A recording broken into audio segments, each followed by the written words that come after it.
Hello, everyone. I'm Jim Garrison. I want to welcome you to Humanity Rising as we convene our third of 5 sessions on the numerology of harmony. As we contemplate the world around us, which seems to be in a very catastrophic state of disharmony.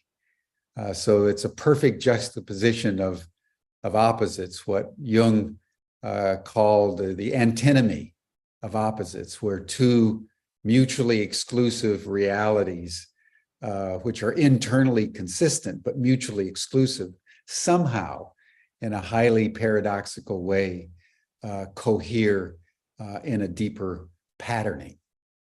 So I want to begin, as I have been over the last week or so, since October 7th, to provide some commentary on what's going on in the Middle East, and I do so because it is not possible through the mainstream media in Europe or the United States on CNN or MSNBC or Fox News or BBC or Deutsche Television, etc., to find out the actuality of what's happening, except in bits and pieces and in a very distorted way.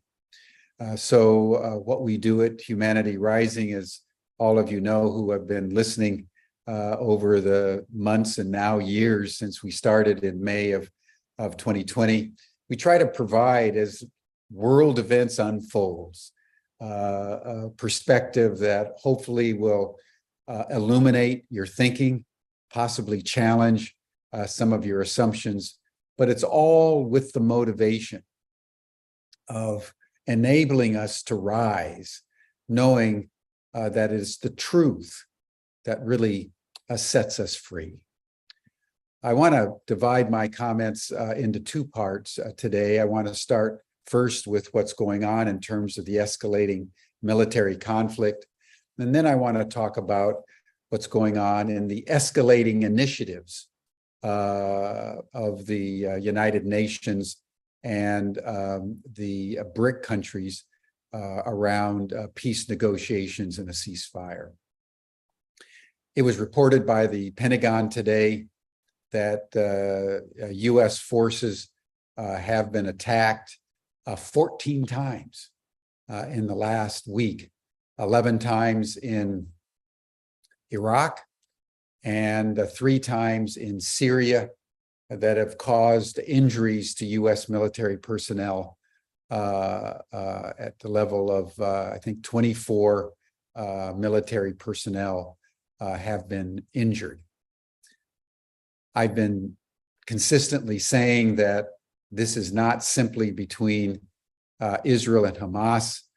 Israel is being backed by the United States and the NATO alliance.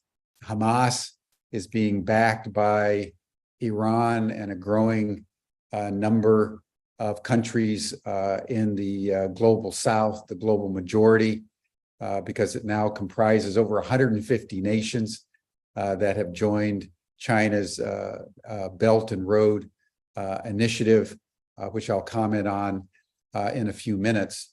But it's also worth noting that the leadership, particularly the military leadership of Hamas and Islamic Jihad from Palestine, met yesterday with the leadership of Hezbollah in Beirut, and they formed what they're calling an axis of resistance, so that the entire Middle East now is being embroiled in an escalating a series of attacks against Israel and the United States as the United States mobilizes 2 carrier groups into the region, including the 101st Airborne Division, as I've noted, and Russia has openly threatened to use its MiG-31s, Kim-Jow missiles with a range of 1,000 meters. And for the first time in history, Chinese warships have come in to the Persian Gulf. ostensibly for military maneuvers with the Emirate state of Oman. Interestingly, Israel has still not invaded Gaza. It is just simply massing troops on the northern and eastern borders and using the time to bomb Gaza City with 2.1 million Gazans with nowhere to go, nowhere to escape to, which has included hospitals, mosques, and all kinds of civilian structures, the result of which thousands of people have now died.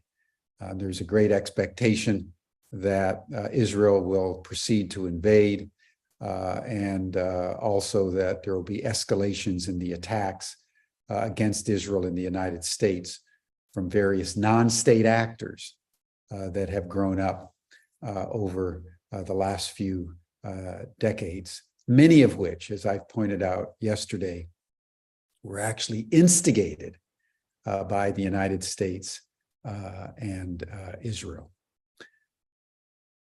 On the peace front, it's very interesting what's going on in the United Nations, which has become the fulcrum of very intense discussions and negotiations. This month, Brazil is the chairman of the Security Council. Every month, the chairmanship moves to another country. China will be taking it next month.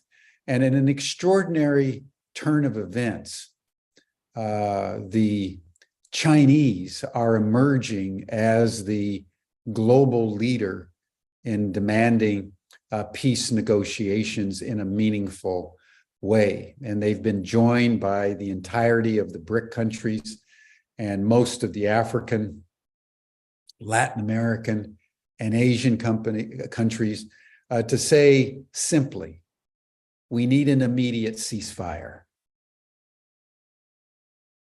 We need humanitarian support for the people of Gaza who are near starvation.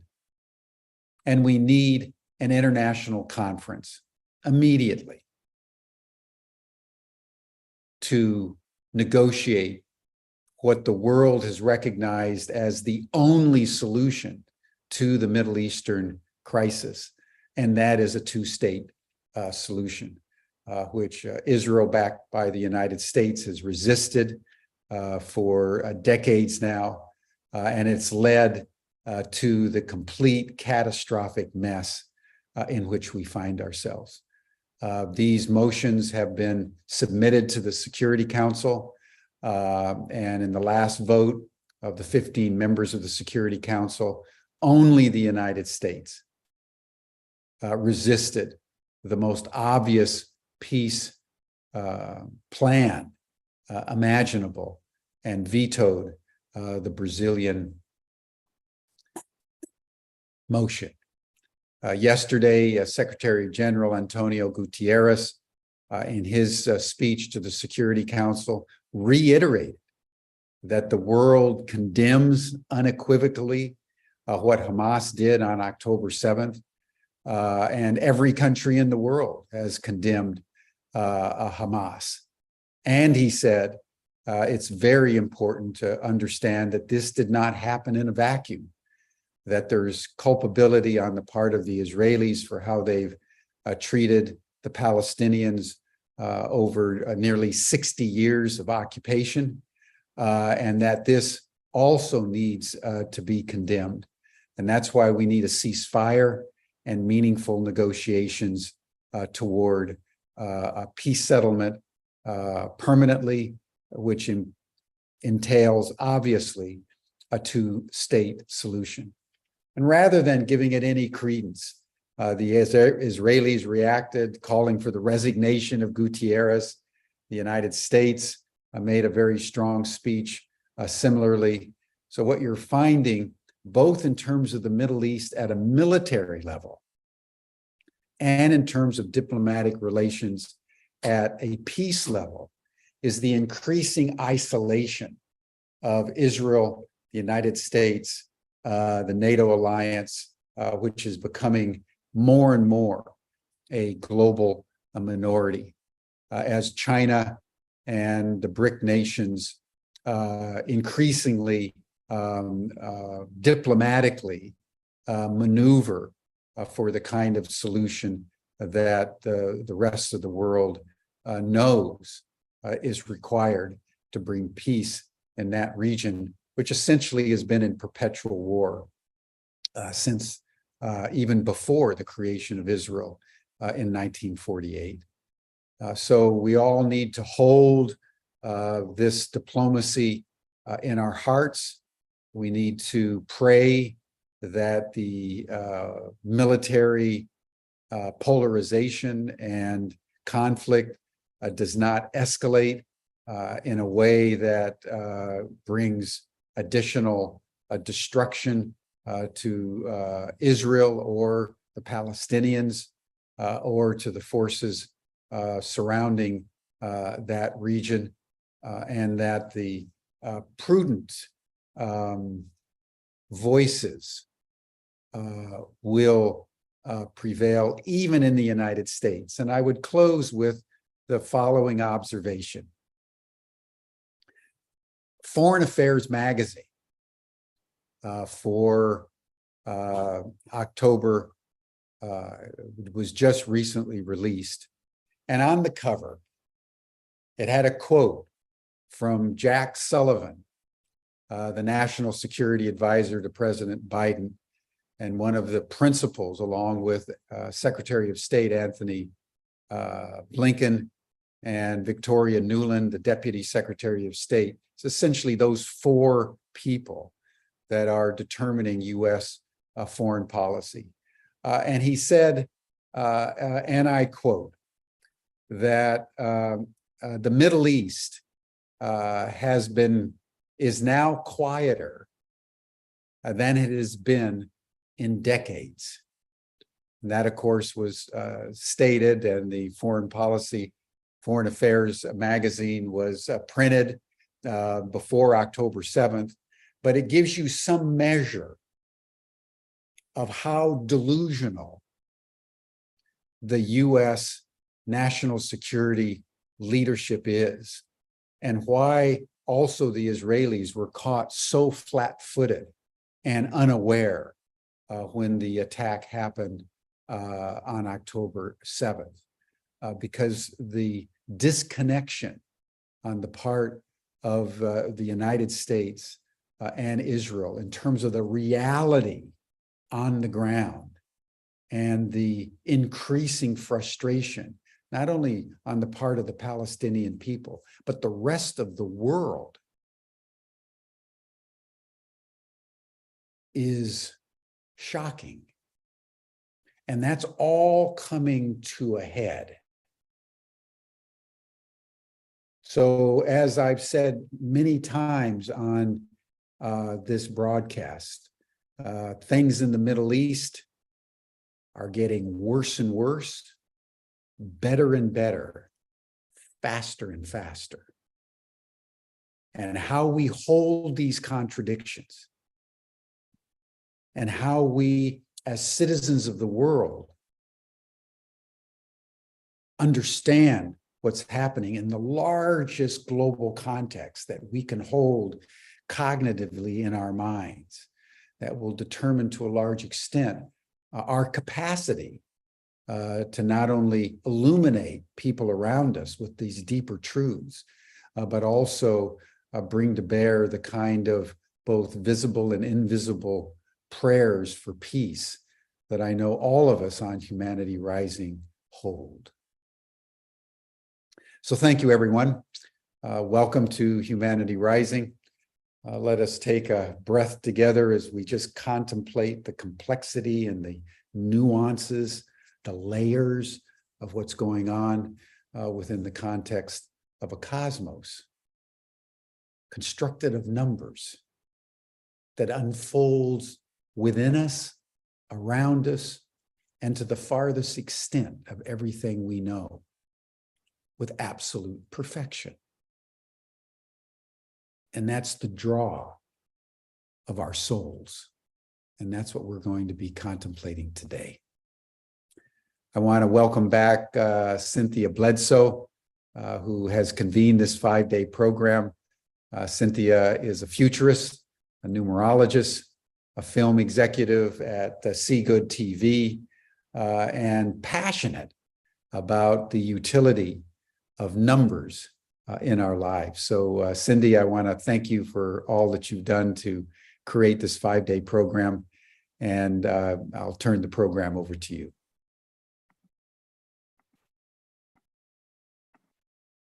Thank you, Jim. Thank you. That was a beautiful introduction on what is turning out to be an incredibly powerful day for all of us as humans on this planet for many obvious reasons that you just stated, but also in the cosmic sense. And there's something that just this morning I just feel compelled to share with everyone. It's right on topic.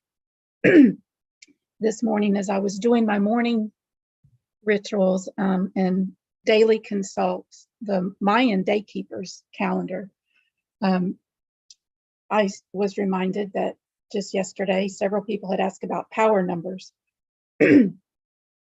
Today couldn't possibly be a more powerful day, according to the way Mayan wisdom reads the cycles that we're in.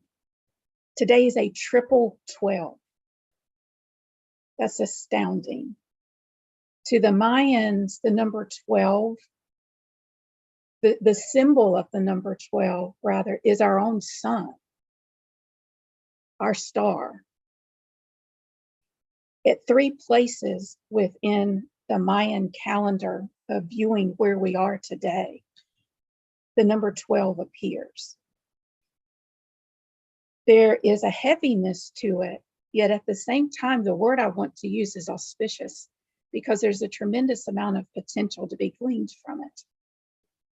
And if we feel into this number and follow the guidance of Mayan wisdom, what it would say that we are to honor the totality of who we are, recognize one another in our shared sense of humanity.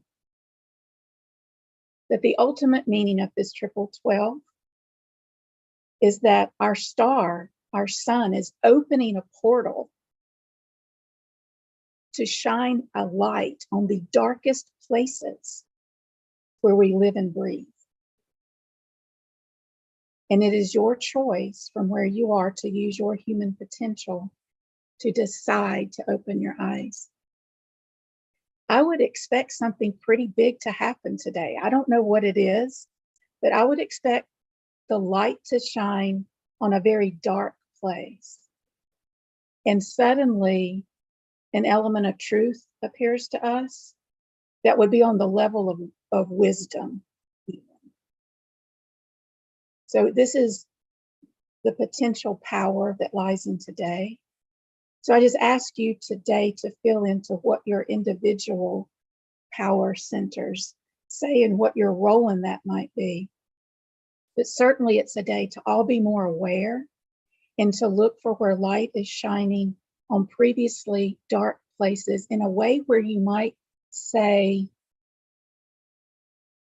this is the new truth, but then you would say, oh, it was right in front of me the whole time. It's that kind of day. And I would expect it to be very profound.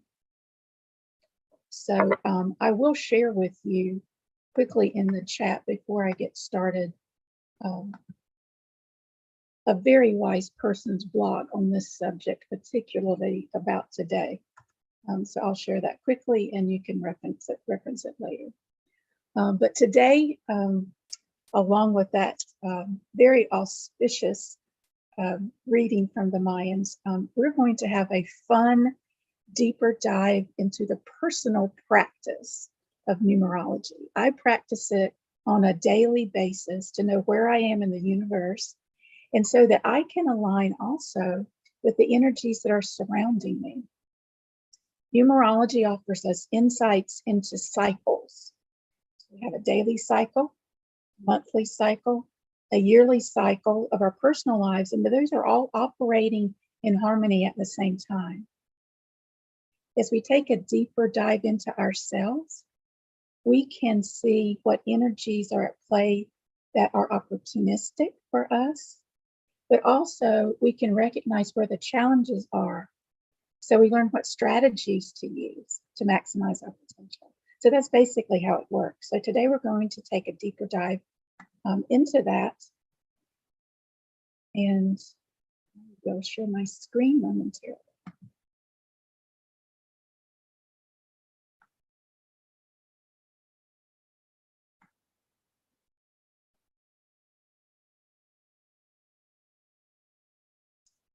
So let's start back with maybe reviewing where we were. So we've done a lot already this week. We do have 5 days of excitement in this topic. The first day we took a broad view of harmony and numbers and how they create this field of reality for us, both kind of just as we walk our steps through each day, but also on a cosmic level. Yesterday, we took this magnificent dive specifically into numerology as it relates to our physicality in the form of conscious architecture with the Geophilia Institute. Dr. Lydia and Arturo, as scientists and architects, begin to help us understand how we can actually use the power of number to recreate what was once considered the magic of ancient temples right into our own homes where we live and breathe every day. So if you are following along this week, you'll see that we're kind of taking a track from the broad to the scientific into the practical. Today we enter the realm of the spiritual. So we can take today as a very practical way to understand ourselves better on a soul level. So that's what we'll do with the study of numerology today. And I want to thank Kurt because we're going to have some fun with Kurt later on. He's volunteered to be our numerology guinea pig and come on, and I'll be sharing a personal numerology with him, with all of us. So that'll be great learning for all of us, and I appreciate Kurt volunteering to do that today. Hi, Kurt.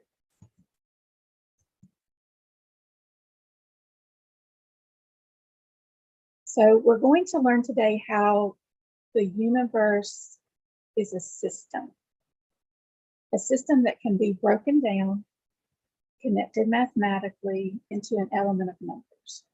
And I really want to focus on the experience. I want to ask you to imagine being in the frequency and the feeling of these numbers. Because that's how we connect from the physical to the emotional to our spiritual selves. So we're going to be able to experience order and logic by discovering what our personal numerology looks like, what it tells us, the different ways we can apply it to a daily practice like I really enjoy. So one of the first questions that comes up often is life random or is it orderly?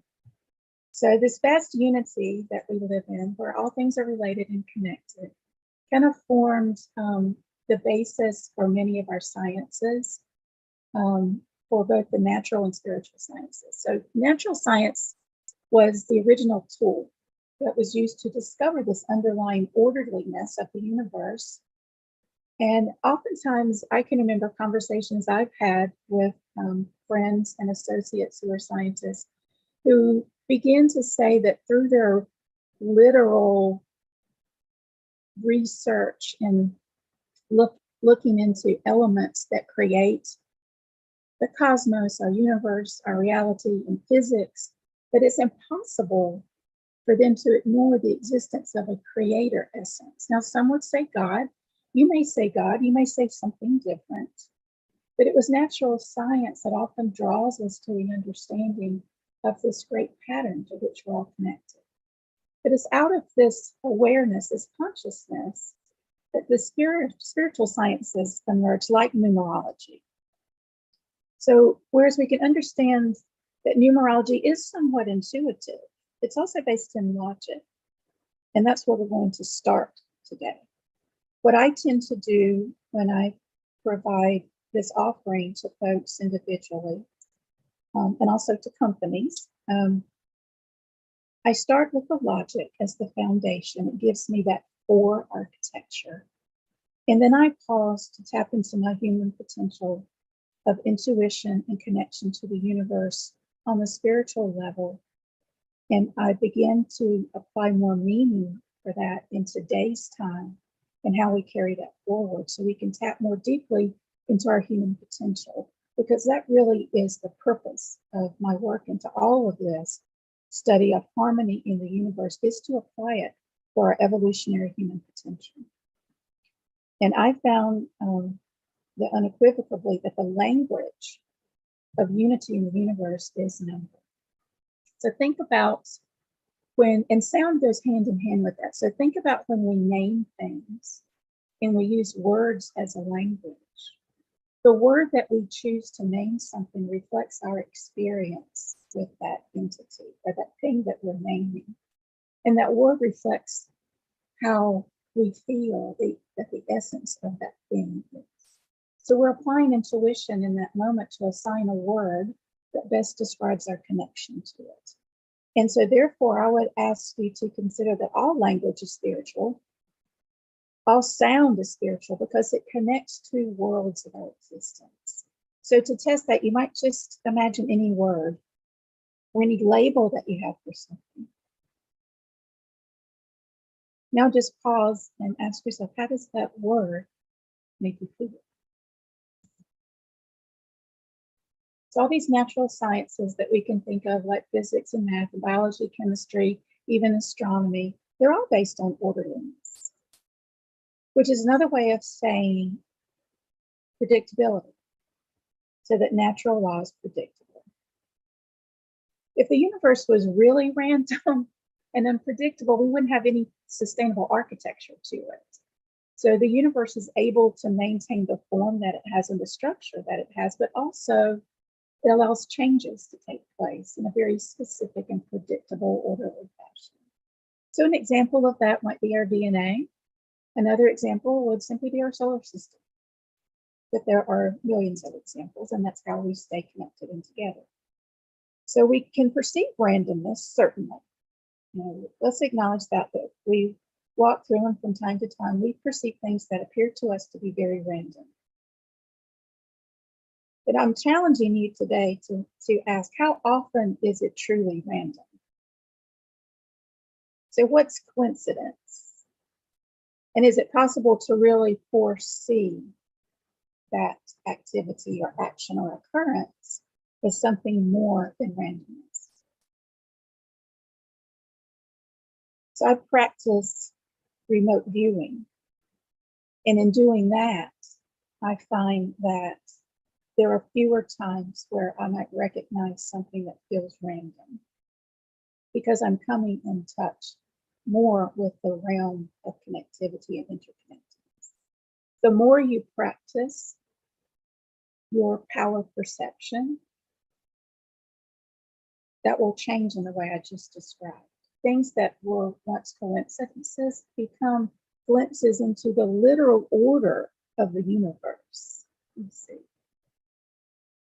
And that order is harmony. And within that harmony, we can find the world peace that we're looking for. And we can choose over time through our evolution to remain there. And I believe this with all my heart. So let's begin to see the language of time and our relationship to it. And maybe we should pause to define time. We can reflect through what we know about the structure of the universe to say that the past, the present, and the future is coexisting. So then what is time? Time is a human construct that we step into as we take action on something. It's a way of measuring our manifestation as a human, which is why the Mayans refer to their calendar as the daykeeper's journal. They're just keeping track of time, of our human manifestations within the order of the universe. So this, what I've just described then, when we take that and learn to read our relationship with that language, that's numerological science. So let's begin to take a deeper dive and have some fun with this. There are many, many numbers that take place within a numerological reading, as I do. For example, the report that I'll share with Kurt personally today is a 44-page report on really the geometric structure of his nature when he was born into this timeline, into this universe. But there is one number in particular that stands out above all of the others. And it is the life path number. It sets your direction, and you decide how much potential that you will reach from that life path number. So just know, however you may decide to investigate or become curious about numerology in your life, if you simply want to focus on the life path number, that's really the best place to start, because therein lies your highest potential. So that life path number comes from the date of your birth. So in other parts of the reading, the name comes into play, but that life path number, the most important one, is a numerical calculation, a numerical relationship to number with the date and time that you entered this existence. So I just picked a date at random. This is not Kurt's birth date. It's not mine. It's just a random date of August the 12th, 1990. Just to show you the example of the calculation. So August being the 8th month, August reduces to the 8th. So we're going to set the 8 aside. The day reduces to a 3. It's the number 12. To reduce 12 to 3, simply add the digits 1 and 2. So now we set aside the day number is 3. The year number of 1990 reduces to the number 1. And we get that again by simply adding the digits. 1 plus 9 plus 9 plus 0 equals 19. 19 can further be reduced. So we do that. 1 plus 9 equals 10. And again, 1 plus 0 is 1. So the year 1990 reduces to the numerical frequency of 1. So now we have the 8, the 3, and the 1. And to find the life path number, we simply add those digits. We get 12. We reduce 12 to 3. And that's a life path number of 3. It just happens to be my life path number, although this is not my birthday. So I'm saying that to reference that you will share your life path number, even though your birth dates will be different. And you may often find yourself clustering around people with the same life paths. So the life path number 3 is the creative energy within the cycle of numbers. So let's look at the different life path number meanings so that when you do your own personal calculations, you'll have a better idea of what that means. So if you're a life path number 1, that's you start things. You are a go-getter, you're a starter, you make up your own mind, and you're on your own. You're very independent in the way that you think and in the action that you take. You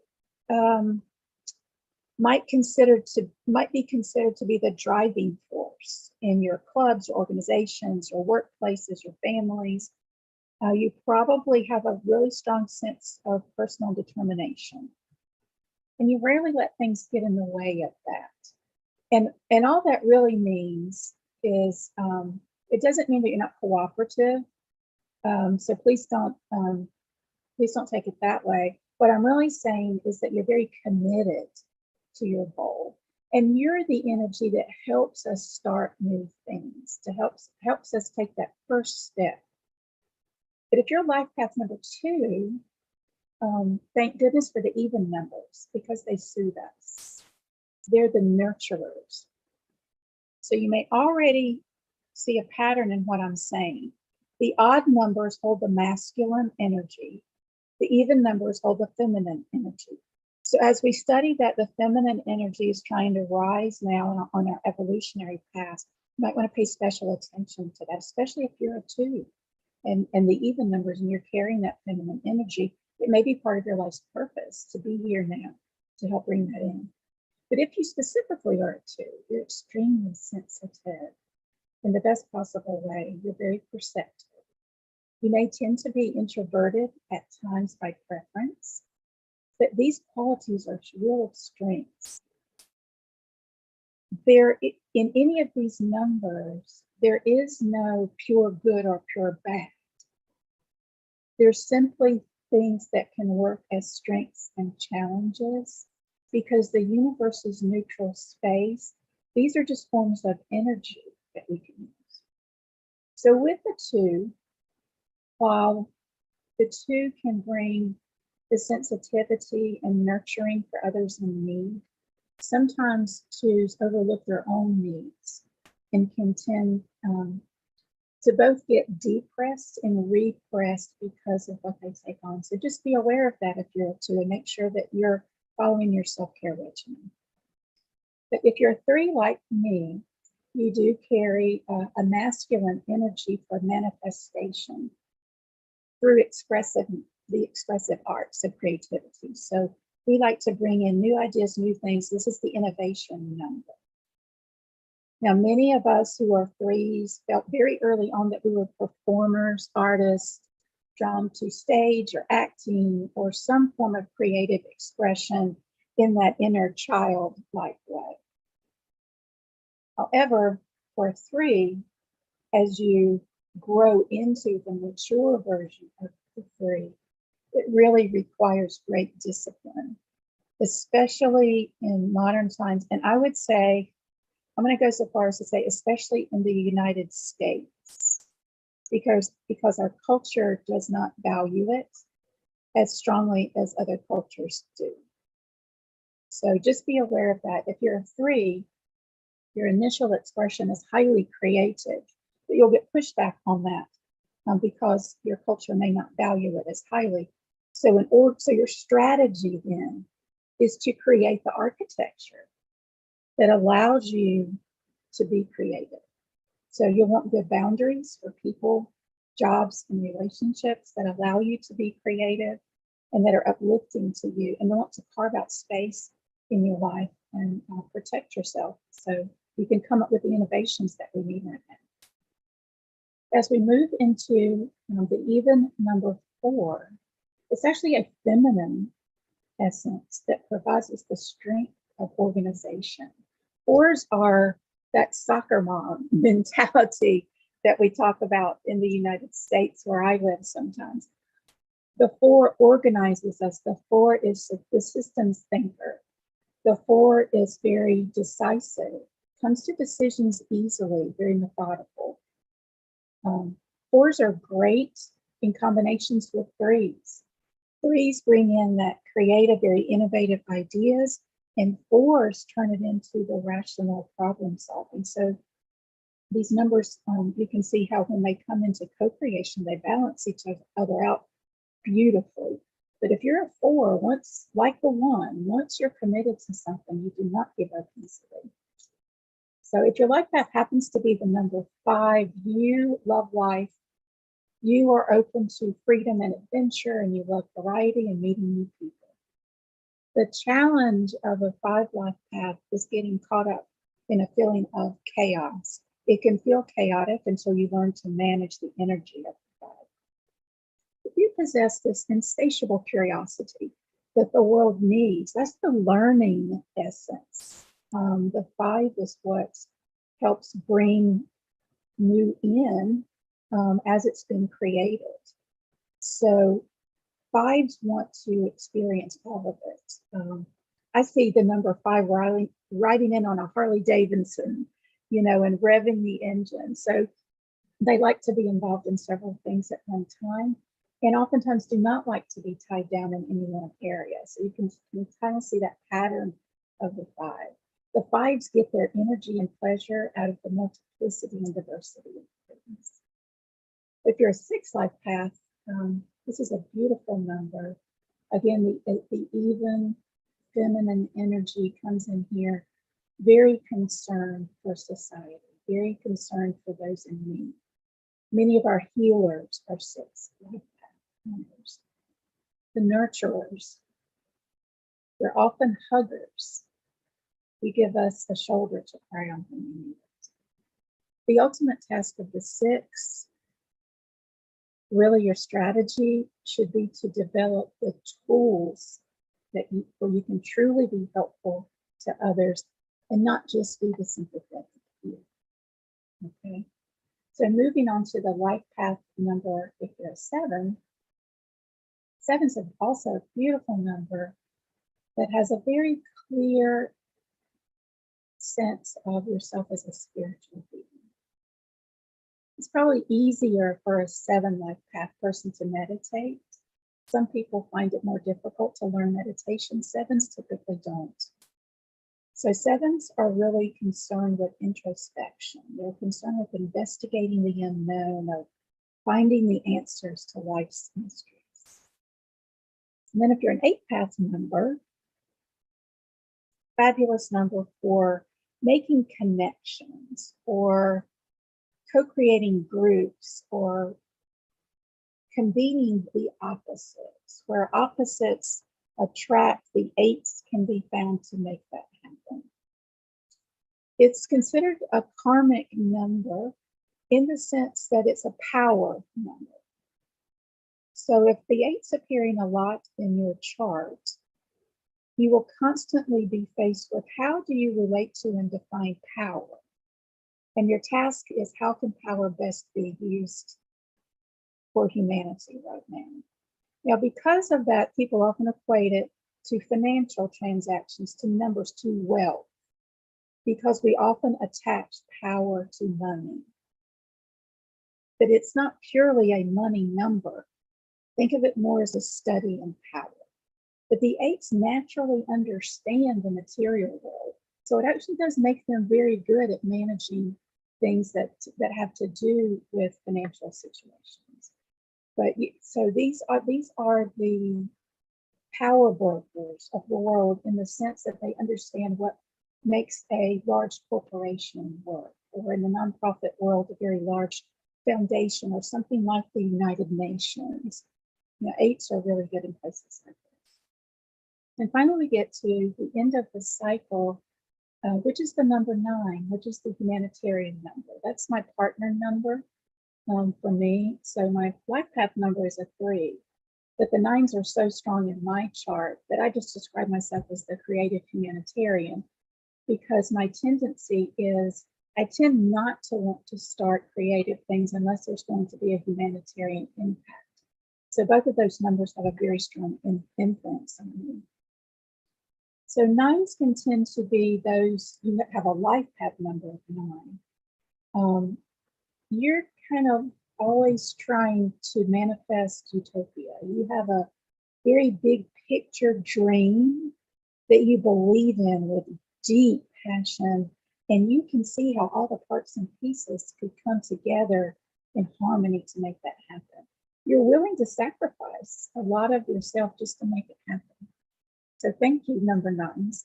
But it's through the giving that number 9s really feel rewarded. But again, these are our big picture thinkers.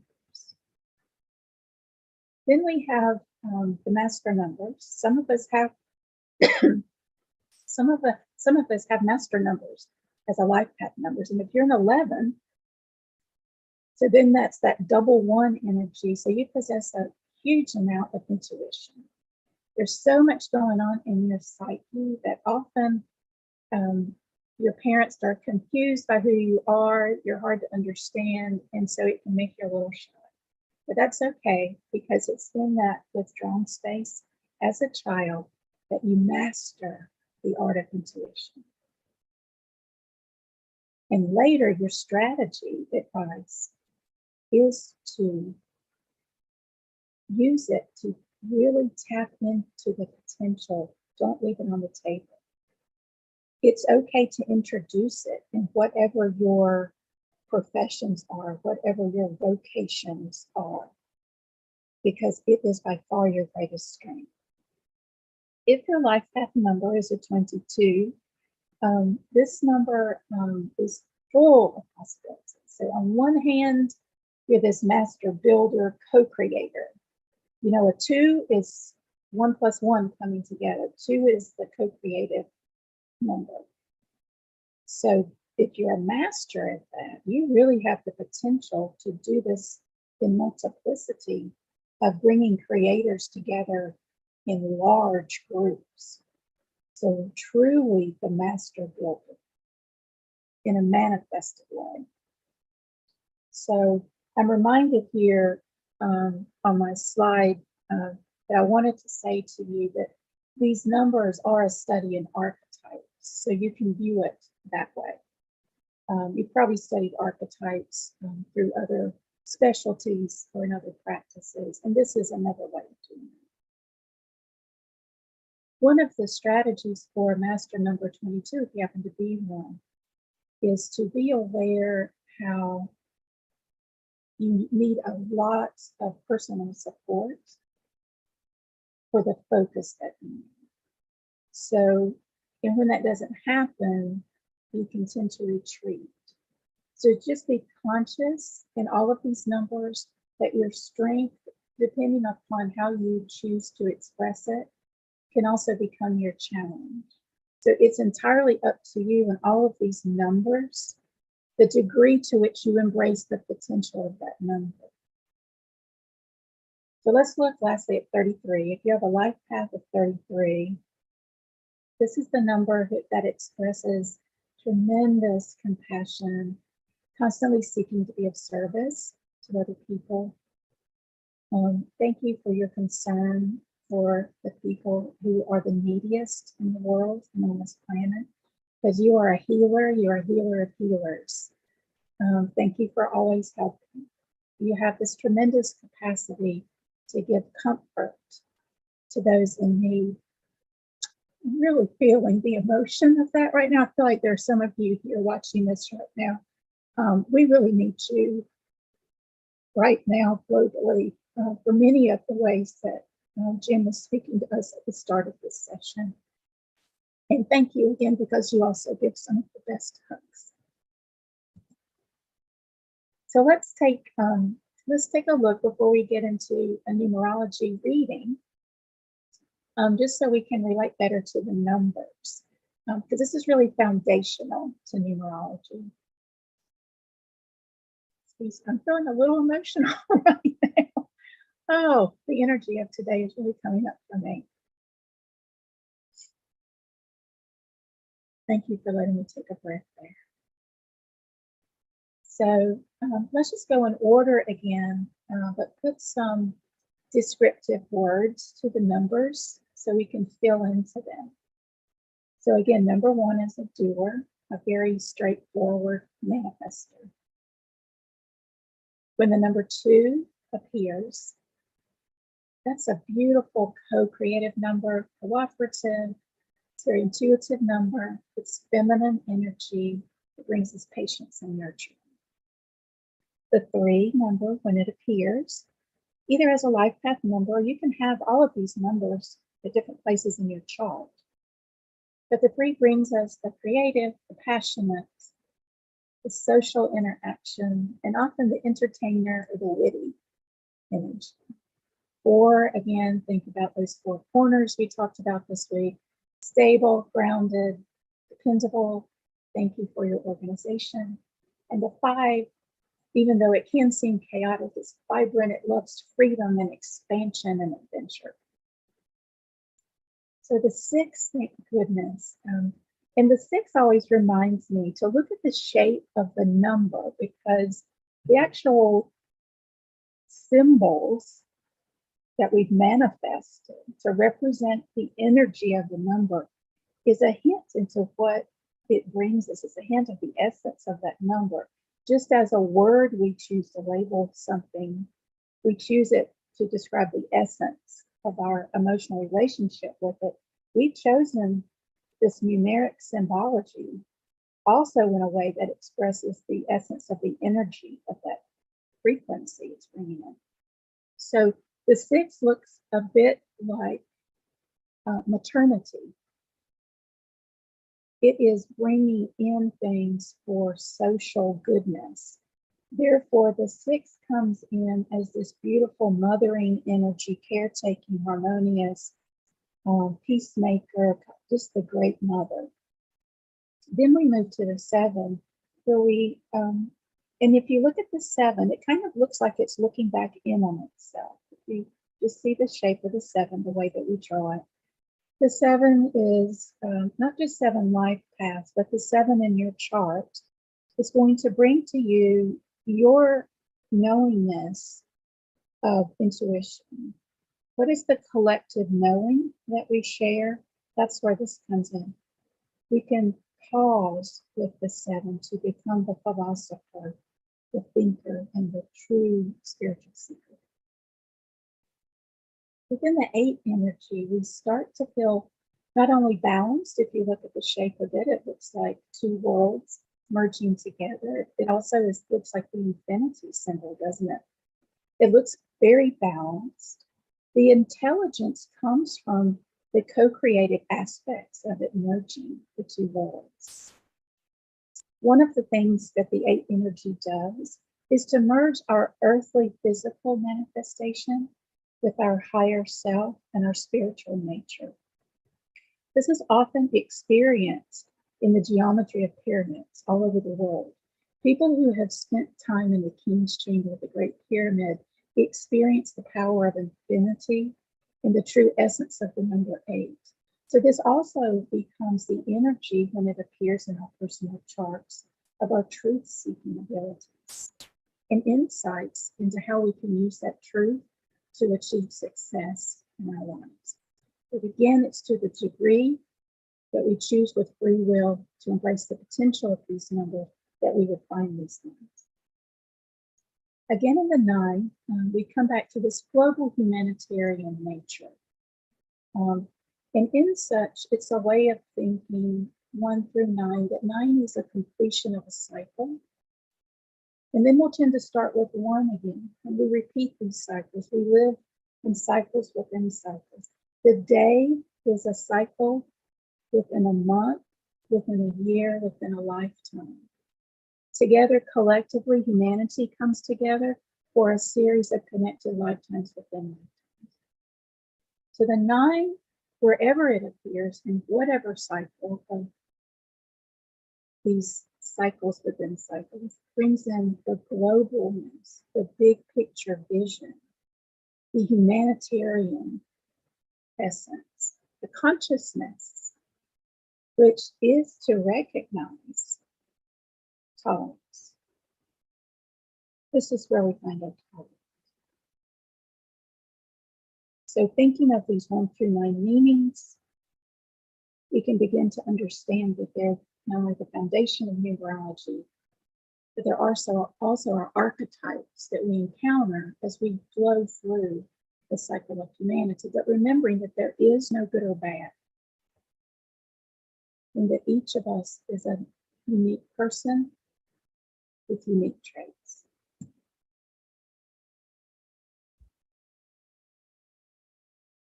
These are samples of some self-care practices that you might do.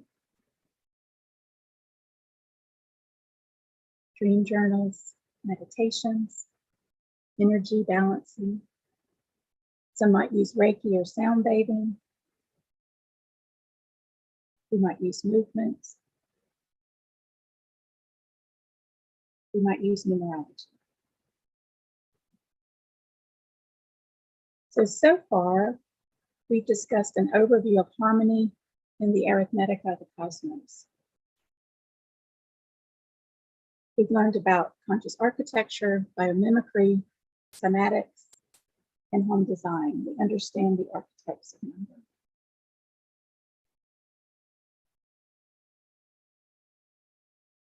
Now let's experience numerology.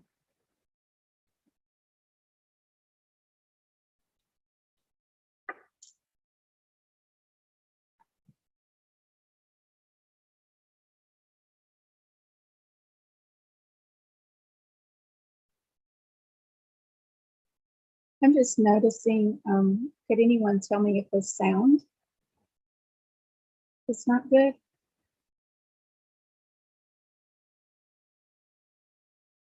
Okay. It's okay. Okay. I just saw a comment about that. I just wanted to check.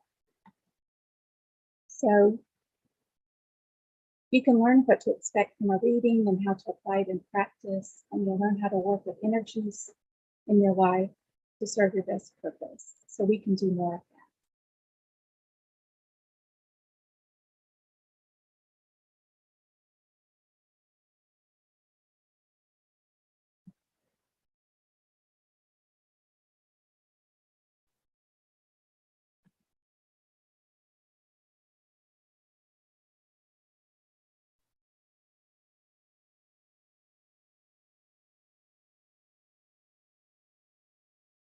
Having a little bit of a technology issue right now. If you could give me just a moment, please.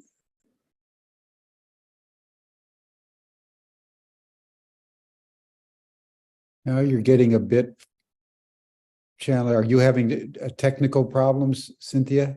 Yeah, I'm not sure what's happening, but I'm having, can you hear me okay? Yes. Yeah. Okay. Something about my connections coming in and out.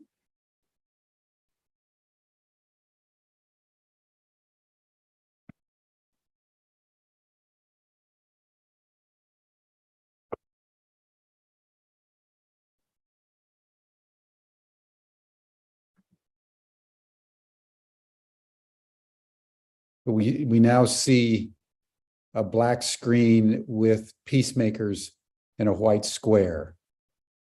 Hmm.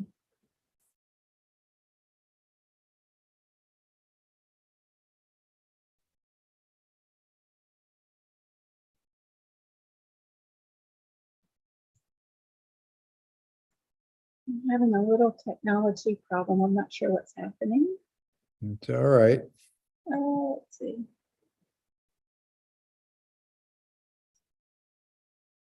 If it's too much of a challenge, we can just go straight into dialogue.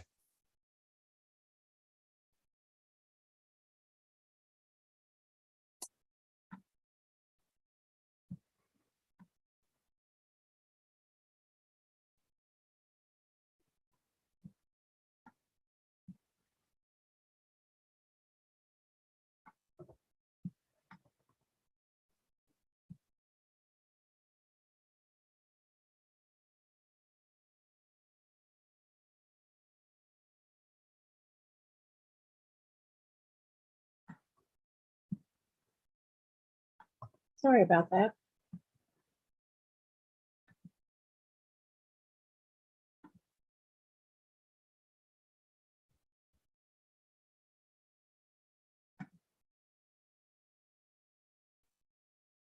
Could we just chat? Sure. Sure. Why don't we do that? Yeah. So are any questions coming up so far? At least we can maybe just take a pause and I can figure out how to jump back in. Well, one of the things is people have determined that I'm a 6. Oh. Do you feel like a 6? I'm not sure what I feel like. Sometimes I think I feel like all of them, in different aspects of one's life, at least that's my experience. Uh-huh. But it'd be very interesting. And, I think one of the questions, like, for example, my full name is James Ammon Garrison Jr., but I'm known as Jim Garrison. So do you calculate by your full formal name, or do you calculate by your sort of your usual name that people associate with you when you do the calculation? So it's interesting. You calculate with the full birth name typically, but then if you want to have some insight of what you're going by, you can calculate it that way, and you can see what essence you're projecting. So some people like to play with that different ways. Because James Ammon Garrison is different than Jim Garrison, so you would come up with different numbers. Right. So that represents the different personas, in effect, between one's formal given kind of birth certificate name and the one for your daily persona. Exactly. Gotcha. Gotcha. Gotcha. And now they're asking whether it's JR or Junior, JUNIOR, JR period. You know, I don't know, Diana, the answer to that. What was the question? Well, people were trying to calculate my number, and I gave them my birth date. And then I was just wondering, as we're starting our dialogue, because I think a lot of people would be interested, you know, what name do you actually use? Because a lot of people have nicknames. You know, Cynthia, I'm sure a lot of people call you Cindy. Right. And so how does that affect the calculation of one's number? And I think you've answered it. There are different identities, actually, different persona between the formal and the informal. Correct. And then there's yeah, and oftentimes people will kind of use that as a way to decide how they want to be perceived in different settings. yeah.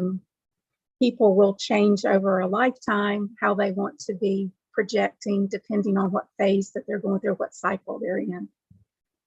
Right. Exactly. And, you know, I'm very struck, having been lecturing on Pythagoras this last August in Chartres, at the similarity between the qualities that you're assigning to these different numbers is deeply Pythagorean. Yes. You know, so I just wondered whether, as you've come up with these descriptions, whether it came out of a deep study of Pythagoras, or how did you derive the qualitative meaning of these numbers, just through research from various, you know, sources?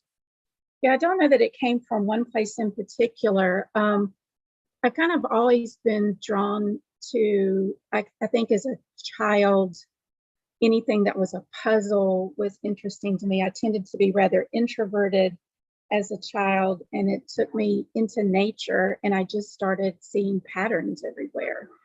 And it doesn't escape me that my mother is a triplet, and there's something about that there were three of her, that this kind of essence of number started to just present itself in all these different ways. But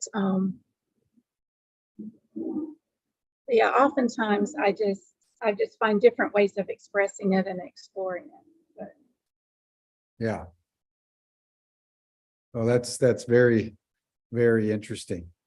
And I see that Janice Hall is out there, and Janice would be pleased to have you make whatever comment you would like to make, if you have, because Janice moderated yesterday, Cynthia, and is also in her own right deeply immersed in numerology, and has a lot to say. So I thought that she might be interested in joining us as a panelist. And then Shannon is making a comment that the Enneagram and numerology are not the same. Do you know enough about the Enneagram to explain the difference? Because the Enneagram, I do not, but if anyone else does, please, bring that in and we can talk about it. Yeah, Shannon, that would be interesting to get your comment if you'd like to come in.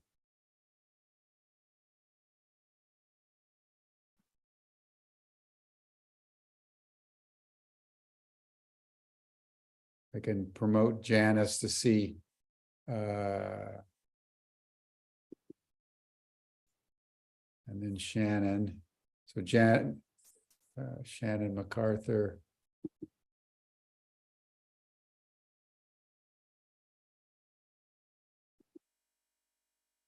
So I've enabled Shannon and Janice to talk if you guys would like to comment on any of these things. I know, Janice, you know a lot about numbers. And anybody who knows about the Enneagram, raise your hand. because that's really really a profound analysis of the human personality around number.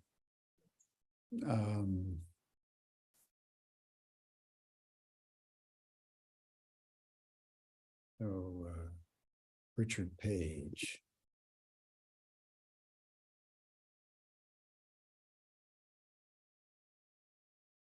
Let's see here.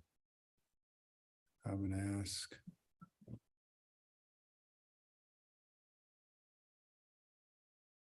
I don't see Richard Page.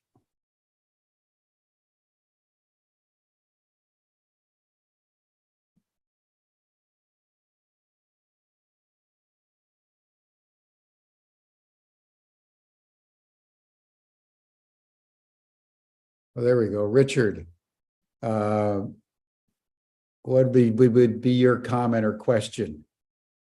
Well, good morning. I just found a correspondence between my Enneagram fixation number of Enneagram 8 and my birth numbers added together that total 8.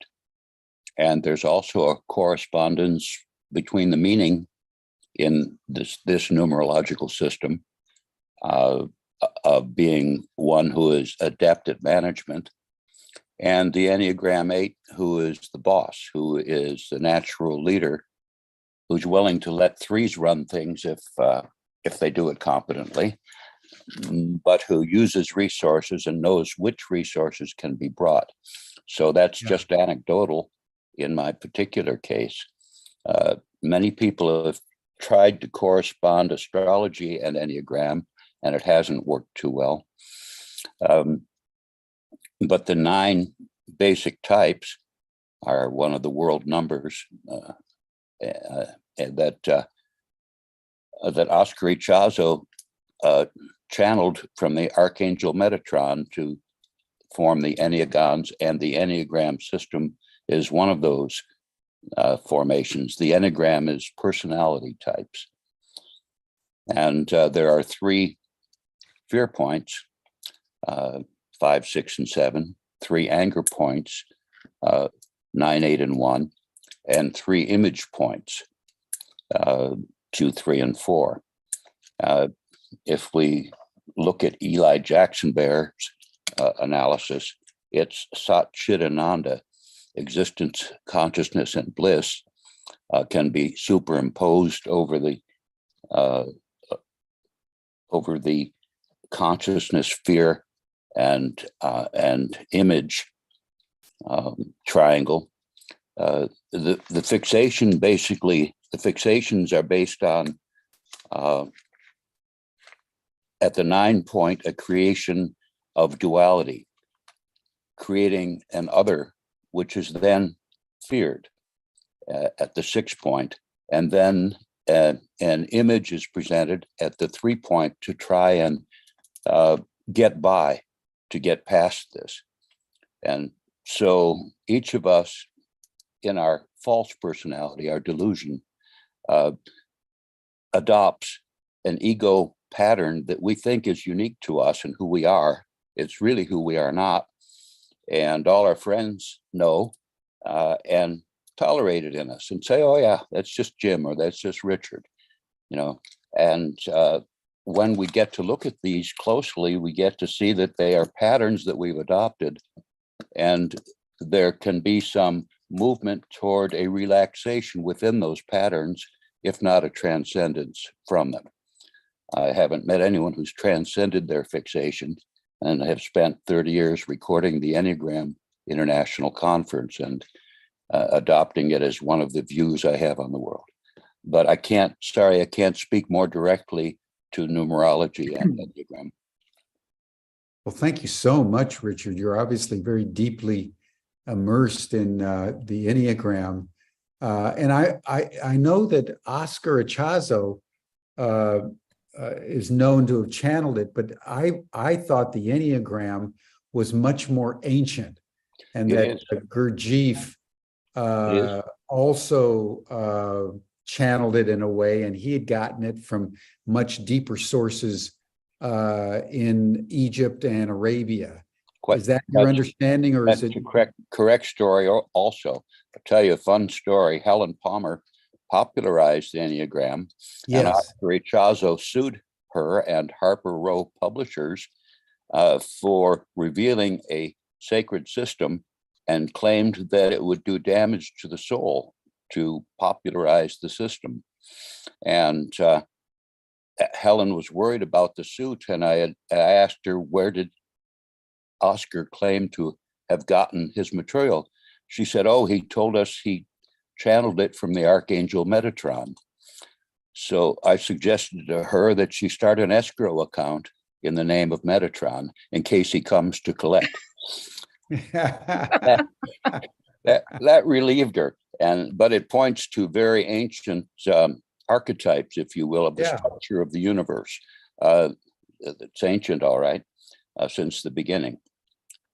Extraordinary. Well, thank you. Thank you very much, Richard. It'd be great to have a whole session on the Enneagram. It's a very deep and universally respected system of personality discernment. Agree. Yeah, good. Thank you. Well, good. Janice and Shannon aren't responding, so I will. I didn't real. I had walked away and was in the other room, and my mother said, "They're talking to you by name." I could hear what you were saying, but I didn't realize. And then I came back, and I didn't. I'm so sorry. I have two different computers in two different rooms, so I didn't miss anything except my name. Not to worry, Janice. I just knew that you were had moderated yesterday and were on the program today, and wanted to invite you to make any comments you would like on what Cindy's been talking about today in terms of the qualities of the different numbers.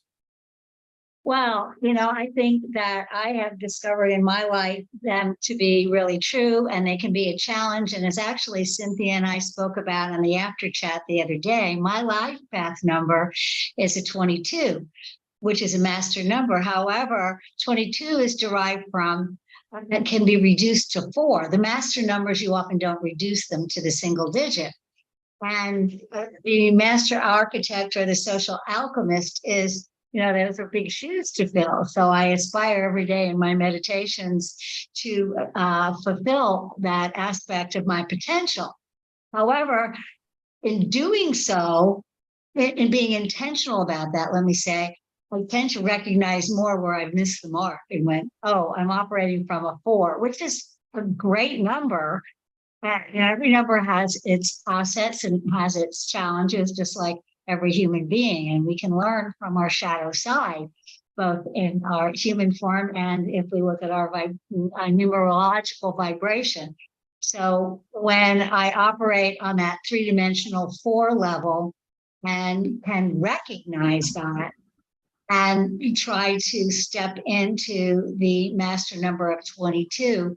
It's intimidating, but it's also very freeing to try and step into one's authentic self. And I think, as I've said many times, the challenges and opportunities of this new earth, if you will, the potentiated new way of being, is for all of us to step into our authentic self, whatever that may be. Yeah. And numerology, I think, is a really great way to see your potentiated self, because it can show you what you have the opportunity to be and do. And then you can reflect in an inner way to see if you're there, and what steps you may take. So it gives you a barometer, if you will, for, finding your authentic self and operating from that place, which we're not really trained to do from the beginning. We're trained to be cookie cutters of a system designed by somebody else. So that's what I'd have to say to that. Well, thank you. I mean, it's like Richard says, our personalities are a distortion of our true self, and most of the people around us understand that.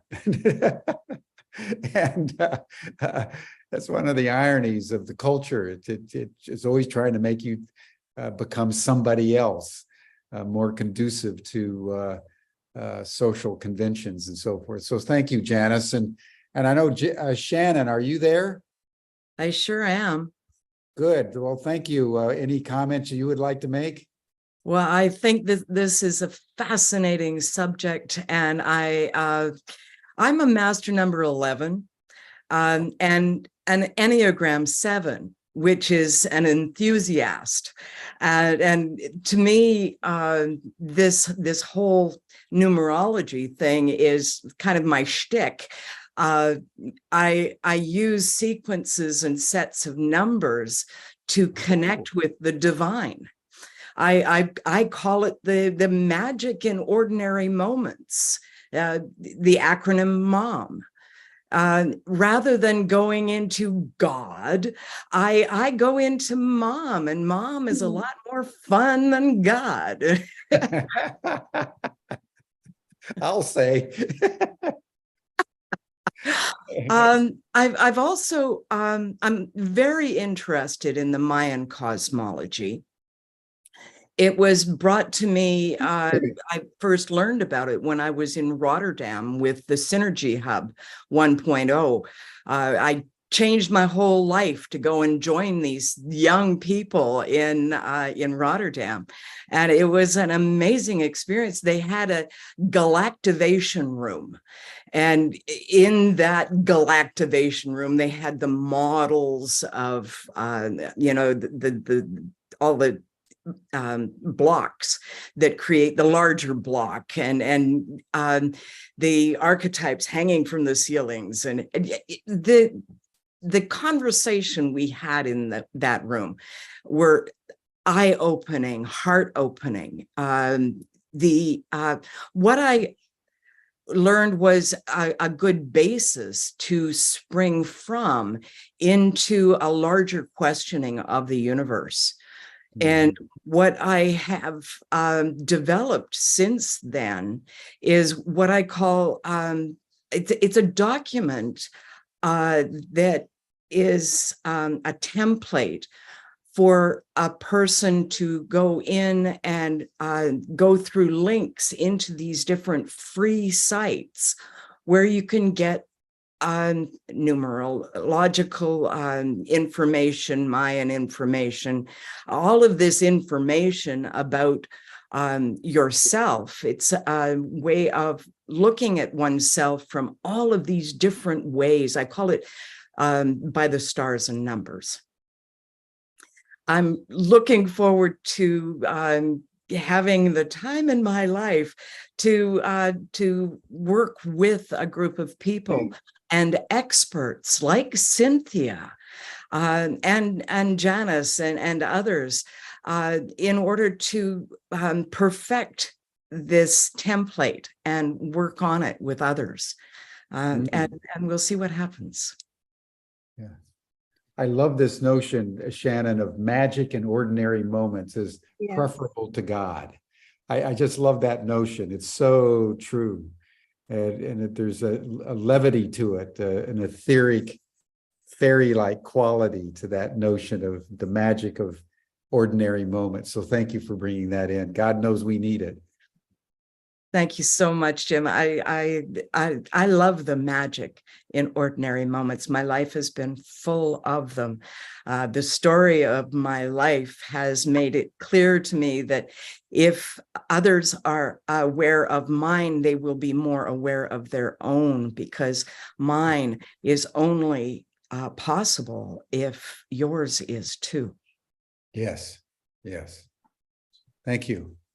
So, Cindy, why don't you provide whatever final comments you'd like to make on any of these points made by Janice and Shannon, and then then you can tee up what we're going to be doing tomorrow. Right. Yeah. It's true.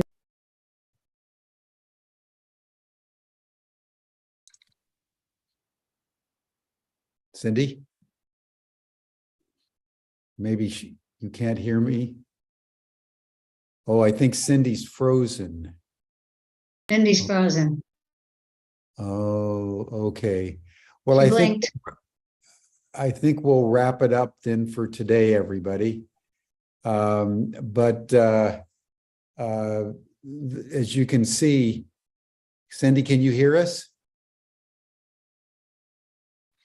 No. Mm-mm. No.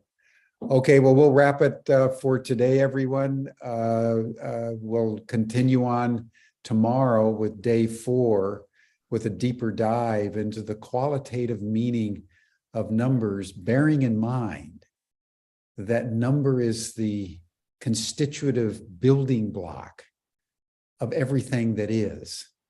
Well, whoever it is that's the divine intelligence, whether you call it mom or God or whatever your name, the instrument used to create the manifest world has been numbers. And so we're in a very profound place when we do this. So Cindy, you had frozen, so I think we'll wrap it up for today. Sorry about that. Oh, there you go. Well, any final comment that you would like to make quickly? No, I really appreciate this interaction today. It's fascinating, and I think there's so much potential here for us to understand and become our best selves. Yes, thank you. And I hope you're able to join the after chat. And don't worry about all the technical glitches. Zoom happens from time to time. And we just dance our way through in the spirit of mom. I love it. The magic of ordinary moments. Yeah. Thank you, everyone. We'll see you tomorrow for day 4 of the magic of numbers. And you're all welcome to join the after session chat with Cindy and others. You'll see the link in the chat box, and we'll see you then again tomorrow. Be well. Thanks so much.